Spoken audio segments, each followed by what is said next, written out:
If you're a medical professional looking to up your financial game, you're going to want to stick around today for this episode.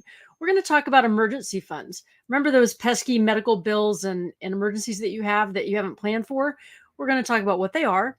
We're going to talk about how much you need to save. So stay tuned.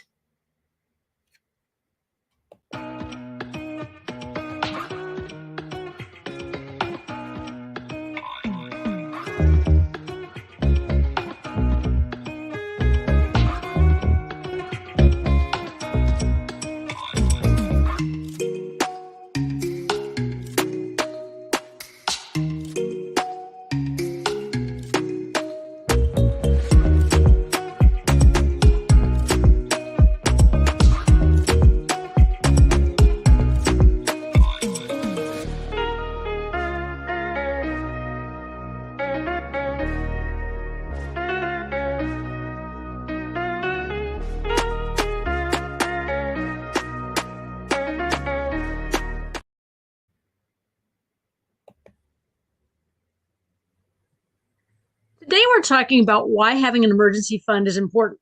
I would say critical, and how much you need to save. So, what is an emergency fund? Well, an emergency fund is exactly that. It's money that you've got put aside for things that you're not expecting to happen. So, there's three pictures here. One, we've got someone with a broken leg. Let's just say a medical emergency. Could be somebody that loses their job, even in transition of changing to another job. And then the third one is car problems. And so all of these things are things that were unexpected, things that happen that were not planned, and all of them involve having to make some sort of payments. So what we're looking for is a way to cover those things that happen unexpected. And what I can tell you is that in my life, I've had my share of emergencies. I've had all of these things on the screen.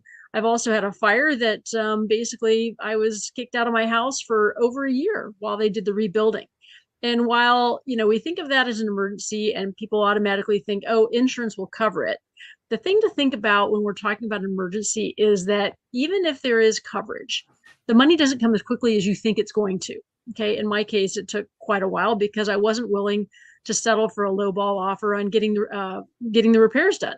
And that's what happens a lot of times when we're talking about insurance. It could be your car insurance, it could be your home insurance. But what we're looking for is that financial safety net that's going to protect yourself from life's curveballs. So, how much should I save in my emergency fund? Well, at a minimum, I would say 3 to 6 months. There's a lot of people that are out there saying now that it should be a year or more because of what happened with the pandemic. But here's what I would say: don't get tangled up in exactly how many months. But if you haven't started, you need to start, work your way towards a month, 3 months, 6 months, and then maybe even gradually to a year. So when I talk about minimum expenses, I'm thinking about what does it cost you per month on a minimum to survive for you and your family. So this is going to be your mortgage or rent. It's going to be your utilities. It's going to be your car payment. It's going to be your food. Don't forget the water and anything else that you might be paying for on a monthly basis that you need to make sure is covered. This is your financial cushion, because the last thing that we want to do is think about cash flow, think about how our money is working while we're in the middle of emergency. So in your line of work, you may see a lot of emergencies. You may see people coming in, and think about that. Every time they're showing up in an emergency, there's money behind that. There's money behind that of how are they going to pay for this? How are they going to survive in the meantime? How's it affecting their family? So this is why we want an emergency fund. So building your emergency fund, we're going to set clear goals, making saving a priority. So the clear goals is going to go back to those expenses and say, do I have enough for a month, 3 months, 6 months, same criteria that we used, and then we're going to prioritize that. So making it automatic, this can be as simple as there's your paycheck is coming into your checking account, and every month you're taking a certain amount of that and you're putting it into a savings account, setting that aside for emergencies. Now, I don't want you to think about that as your vacation fund, because it's not your vacation fund. All right. This is your emergency fund that you've always got it and you've got access to be able to get to it.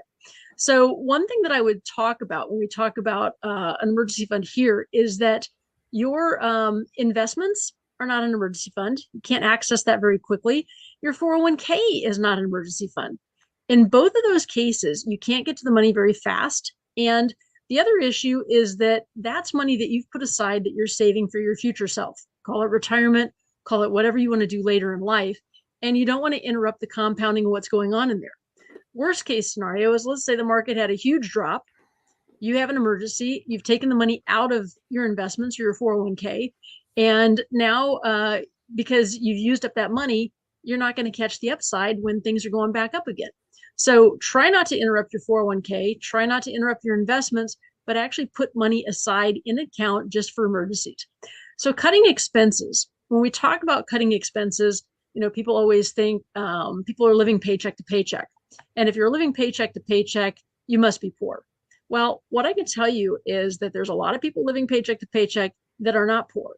And the reason is we've got inflation, right? Inflation, things are going up in price, but we've also got lifestyles that are increasing faster than our money is coming in. Okay. So you could be making a lot of money living paycheck to paycheck. You could be making a little bit of money living paycheck to paycheck, but we want to look at where we're spending our money. And if we're not able to save and we don't have any type of emergency fund, we want to figure out how to get that quickly. Okay. Recently had a conversation with a medical professional down in Houston. And, she was very worried about paying off debt, paying off these credit cards. And she's just finishing paying off a car. And what I said was that while she's going to have that car payment free, I think it's $400 a month or something here in the next couple months, let's make good use of that money. Let's take a chunk of it and be paying off the debt. And then let's take a piece of it, even if it's $100 a month, $150 a month, and put that into an emergency fund. And she really liked that because her family had a major emergency last year, and that's what got her in the credit card debt to start with. So because she didn't have an emergency fund and she's paying it off on credit cards, now she's paying 21% interest because she didn't have the emergency fund set up. So there's always kind of a balance of how you do this, right? So we don't want debt. We certainly don't want debt, but we also don't want to create debt because we had an emergency. And even because you had an emergency fund, it doesn't necessarily mean that there's enough in there to cover whatever it is that you need, but it's a starting point. Okay. So we want to stay consistent. And that goes back to making it automatic and simplifying your savings. That if you're doing it automatically, automation, right? We like automation. If we're doing that automatically, then we are consistent and our persistence is going to pay off. Again, we don't want to be thinking about money when we have an emergency. So I want you to take control, right? Take control of this, get your emergency fund set up.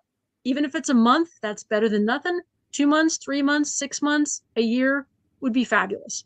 So don't miss out. Watch our masterclass, How to Avoid the 9 Money Mistakes that Medical Professionals Make. You can get that by either scanning this QR code or going to medmoneymistakes.com. Thank you for your time today. Thanks. See you next week.